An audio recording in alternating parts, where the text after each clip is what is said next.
ফারীকুম feel জান্নাতি ওয়া ফারীকুম ফিস সাঈর।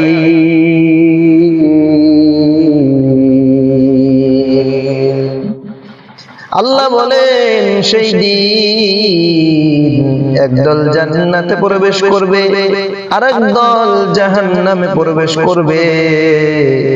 আল্লাহ বলেন ইয়াউমা ইয়াতি লা তুকাল্লামু নাফসুন ইল্লা বিইذনিহি ফামিনহুম শাকিয়্যুন ওয়া সাঈদ।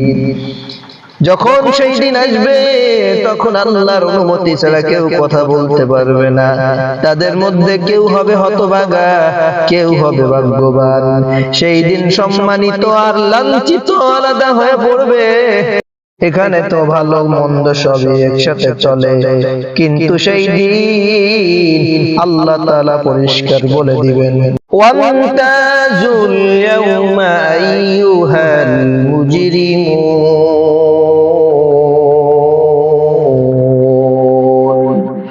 এই অপরাধীরা, তোমরা আমার নেক বান্দাদের থেকে পৃথক হয়ে যাও। দুনিয়াতে মুমিন বান্দার গুনাহগার বান্দা একসাথে চলছে, আমি আল্লাহ বাধা দেই নাই। দুনিয়াতে এক প্লেটে খাইছে, আমি আল্লাহ বাধা দেই নাই। দুনিয়াতে এক গাছের ফল খাইছে, আমি আল্লাহ বাধা দেই নাই। দুনিয়াতে এক রাস্তা দিয়ে চলছে, আমি আল্লাহ বাধা দেই নাই। কারণ দুনিয়াটা পরীক্ষার হল, এই জন্য আমি আল্লাহ বাধা দেই নাই। কিন্তু আজ কিয়ামতের দিন আমি আল্লাহ তোমাদেরকে বললাম, তোমরা আজ অপরাধীরা আমার মুমিন বান্দাদের থেকে পৃথক হয়ে যাও। আজ আমরা কিসের পিছনে পড়েছি? আমাদের সকল চিন্তা পেরেশানি কাপড় আর অলংকার নিয়ে, আমাদের চিন্তা পেরেশানি বিবাহের, চাকরি ও উচ্চ অট্টালিকা, ঘরের মোবাইল, এয়ার কন্ডিশন নিয়ে। এইগুলা এখন আমাদের একমাত্র ভাবনা, কিন্তু আল্লাহ তাআলা আমাদেরকে যে বিষয় সম্পর্কে ভয় দেখিয়েছেন।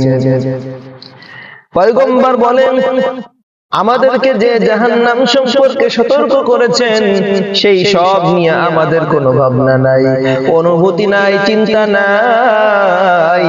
যাদেরকে আল্লাহ তাআলা দুনিয়াতেই বেহেশতের সংবাদ দিয়েছেন, দুনিয়াতেই যাদেরকে বেহেশতের ফয়সালা করে দিয়েছেন, তাদের অবস্থাই না দেখুন একবার। পয়গম্বর বলেন আমার মেয়ে ফাতেমা জান্নাতি মহিলাদের সরদারিনী। তারপর তিনি হযরতে ফাতেমা রাদিয়াল্লাহু তাআলা আনহাকে বলেন ইয়া ফাতিমা তু আনকিজি